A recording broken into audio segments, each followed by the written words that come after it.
Students, welcome to my YouTube channel easy accounting.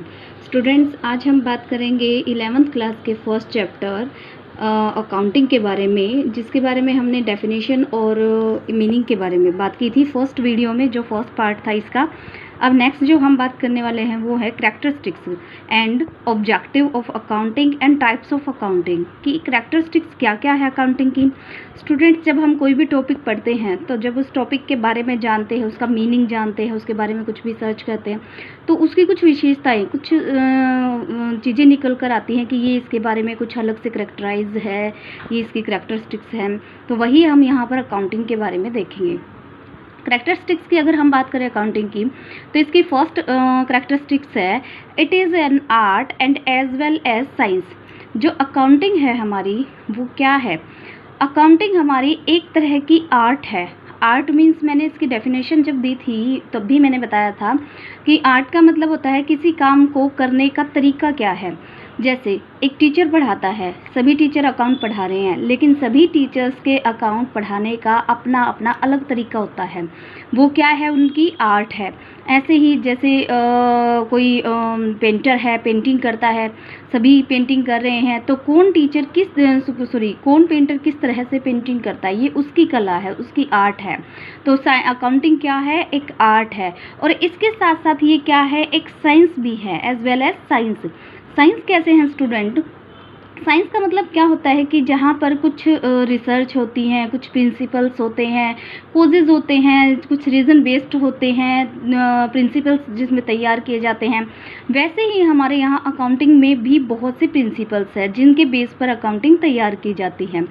ऐसे ही अब मैं यहाँ पर कोई भी जो है अकाउंटिंग लैंग्वेज यूज़ नहीं कर रही हूँ फ़िलहाल, मैं आपको नॉर्मल वे में बता रही हूँ कि यहाँ पर क्या क्या है आपका, कि जो अकाउंटिंग है वो एक तरह से आर्ट है और साथ ही क्या है? साइंस भी है। ओके स्टूडेंट्स, एंड सेकंड है इसमें recording of financial transactions. Accounting क्या करती है? इसकी सेकंड कैरेक्टरिस्टिक्स है ये कि क्या करती है? रिकॉर्डिंग करती है। किसको? फाइनेंशियल ट्रांजेक्शंस को। फाइनेंशियल ट्रांजेक्शंस का मतलब क्या है? फाइनेंशियल ट्रांजेक्शन्स का मतलब है स्टूडेंट्स, यहाँ पर जैसे मैं आपको एग्जांपल देती हूँ। अभी जो है लॉकडाउन चला हुआ है, लॉकडाउन के कारण आपकी जो कंपनियां हैं, फर्म्स है, वो सब बंद हो चुकी हैं, और उनके बंद होने की वजह से उन्हें बहुत सारा लॉस उठाना पड़ रहा है। ये जो लॉस है, इसको आप क्या नहीं कह सकते? फाइनेंशियल ट्रांजैक्शन नहीं कह सकते। जैसे किसी कंपनी में कुछ लोगों ने, वर्कर्स ने हड़ताल कर दी, अगर हड़ताल की वजह से वो कंपनी लॉस में जा रही है, तो उसको फाइनेंशियल ट्रांजैक्शन नहीं कह सकते, क्योंकि हम उसे उसमें नोट नहीं कर सकते कि हड़ताल हो गई, इस वजह से हमें नुकसान हो गया। ये चीज़ें हम यहाँ नोट नहीं कर सकते। लेकिन अगर आग लग गई है और कुछ माल जल गया है, अब उसमें जो कुछ माल है उसको हम कैलकुलेट कर सकते हैं कि 50,000 रुपये का माल जल गया, 20,000 रुपये का, 2 लाख का माल जल गया, तो वो क्या है? आपकी फाइनेंशियल ट्रांजैक्शन है। तो इस तरह के लॉसेस को आप वहाँ पर नोट डाउन कर सकते हैं। बट किसी एम्प्लॉई के कारण कुछ हुआ है, या जो पॉलिटिकल पार्टी के कारण कुछ इशू हुए हैं, या किसी मैनेजर के कारण कोई इशू हुआ है, उनको हम यहाँ पर नोट नहीं कर सकते। तो कौन से रिकॉर्ड होते हैं? यहाँ फाइनेंशियल ट्रांजैक्शन रिकॉर्ड होते हैं। नेक्स्ट हमारा पॉइंट है recording in terms of money, कि जो भी हम रिकॉर्ड करते हैं वो किस में होगा? आपका मनी में रिकॉर्ड होगा। मनी में रिकॉर्ड होने का मतलब क्या है? फाइनेंशियल ट्रांजैक्शंस तो मैंने आपको बता दी।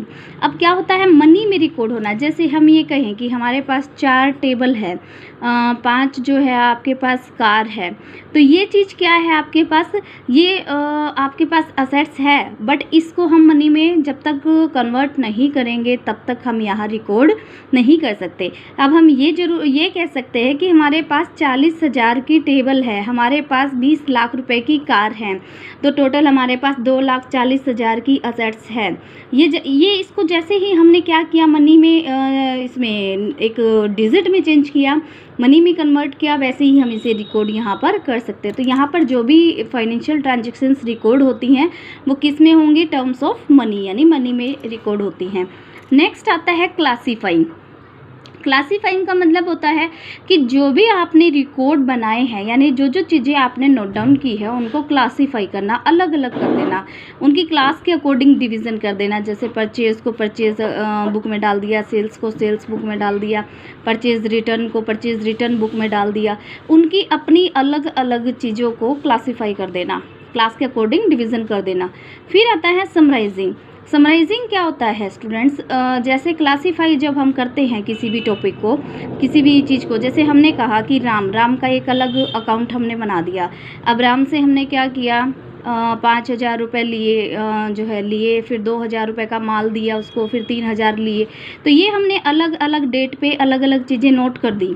अब क्या हुआ कि हमें लास्ट में ये पता करना भाई अब टोटल क्या लेना है राम से और क्या देना है, तो इन सबको ऐड लेस करके जो लास्ट में निकलेगा वो अमाउंट क्या कहलाएगा, समराइजिंग करना। तो इस तरह से समराइजिंग का मतलब क्या करना है कि सभी जो क्लासीफाई किए थे आपने अकाउंट्स, उन सबको छोटा करके और एक नॉर्मल वे में डाल देना, यानी लिख देना।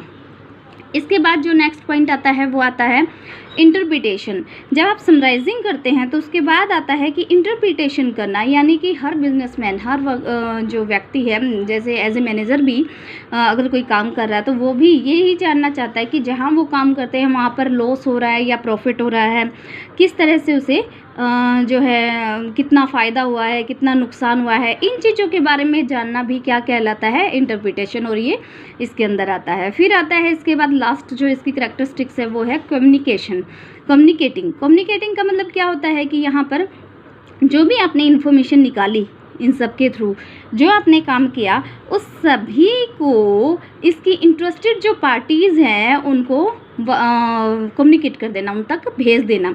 ये टॉपिक मैं आगे आपको करवाऊंगी कि इंटरेस्टेड पार्टीज़ कौन सी होती हैं और उनको क्या क्या फ़ायदे होते हैं, किस लिए वो इस अकाउंट में जो इतना इंटरेस्ट रखती हैं।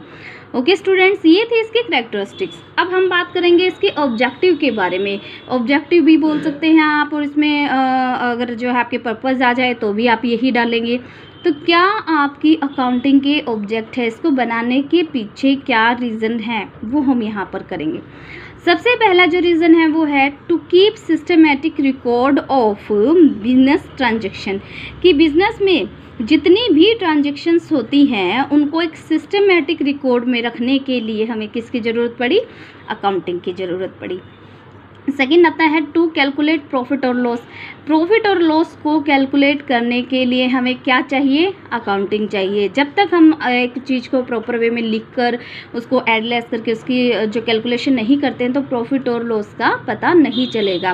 कब पता चलेगा प्रॉफिट और लॉस का, जब हम क्या करेंगे, उसे अकाउंटिंग वे में नोट डाउन करेंगे।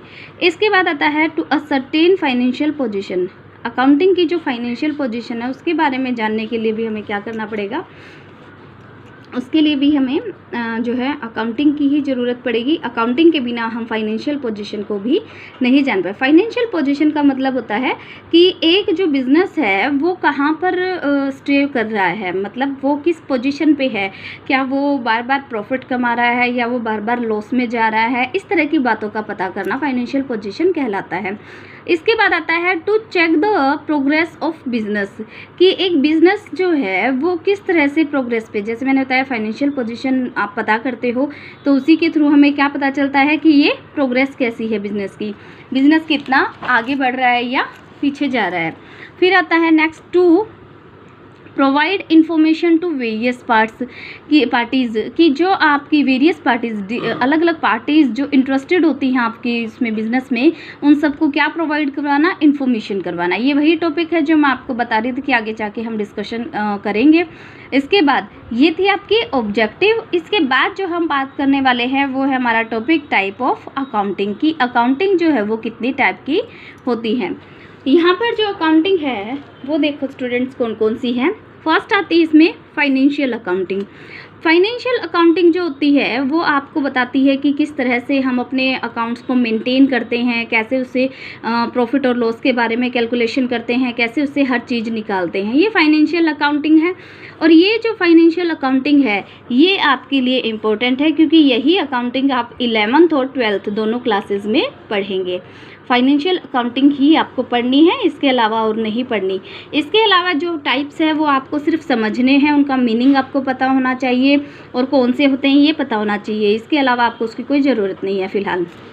नेक्स्ट आता है इसमें कॉस्ट अकाउंटिंग। कॉस्ट अकाउंटिंग क्या होती है, जो पर यूनिट कॉस्ट कैलकुलेट कर सके, यानी कि आपने जैसे पेंसिल मेरे हाथ में है, ये पेंसिल ली हुई है, ये पेंसिल जो मैंने परचेज़ की है तो जिस कंपनी ने ये बनाई है ये कितने की बनकर तैयार कितने में हुई, इसकी पर यूनिट कॉस्ट क्या है, ये सारी कॉस्ट के बारे में कैलकुलेशन करना कॉस्ट अकाउंटिंग कहलाता है। इसके बाद जो नेक्स्ट है वो है आपका टैक्स अकाउंटिंग। टैक्स अकाउंटिंग में क्या है, नाम से ही पता चल रहा है आपको टैक्स की कैलकुलेशन करना। यहाँ पर आपको हर वे का टैक्स कैलकुलेट करना है, कहाँ डिडक्शन मिलती है, कहाँ टैक्स पे करना है, कैसे कैसे टैक्स पे करना है, किन किन चीज़ों पे हमें छूट मिलती है नहीं मिलती है, वो सारी चीज़ें इसके अंदर आ जाएंगी। फिर आता है मैनेजमेंट अकाउंटिंग। मैनेजमेंट अकाउंटिंग जो है स्टूडेंट्स, वो होता है कि जो एज ए मैनेजर, एक जो मैनेजर होता है उसको आपके बिज़नेस के बारे में बहुत कुछ जानने की ज़रूरत पड़ती है। मतलब उसको पता होना ज़रूरी है कि मैनेजमेंट जो है मैं अगर कर रहा हूँ तो किस तरीके से मैं करूँ, वो अकाउंटिंग मैं कैसे करूँ। मतलब उसके अंदर जो है डिसीज़न लेने होते हैं उसे, कि कितना रुपया कहाँ इन्वेस्ट करना है, कैसे कहाँ से निकाल के लाना, वो सारे डिसीज़न वो किसके थ्रू लेता है, मैनेजमेंट अकाउंटिंग के थ्रू। एंड लास्ट होती है सोशल रिस्पॉन्सिबिलिटी अकाउंटिंग। ये जो होती है स्टूडेंट्स, ये इसलिए होती है, आजकल जो समय है वो सोशल रिस्पॉन्सिबिलिटी को लेकर चलने का है। अगर कोई बिज़नेस सोशल रिस्पॉन्सिबिलिटी को नहीं निभाता है तो उस बिज़नेस को आगे नहीं बढ़ाया जा सकता। अगर आप चाहते हैं अपना बिज़नेस जो है एक लॉन्ग वे में यानी लंबे समय तक काम करे, तो उसके लिए हमें ये होना ज़रूरी है कि सोशल रिस्पॉन्सिबिलिटी हमारी पूरी हो सके। तो ये अकाउंटिंग सिर्फ आपको उसी के बारे में डिस्कशन बताएगी कि सोशल रिस्पॉन्सिबिलिटी आपकी कितनी कंप्लीट है, कितनी नहीं है, आप उसे कैसे निभा सकते हैं, मतलब उसके बारे में टोटली जो रिपोर्ट है वो ये करेगी। स्टूडेंट्स, आज हमने बात की है कैरेक्टरिस्टिक्स, ऑब्जेक्ट एंड टाइप्स के बारे में। हमारी नेक्स्ट वीडियो में जो अगले टॉपिक है हम इस चैप्टर के, उसके बारे में डिस्कशन करेंगे। Thank you for watching me.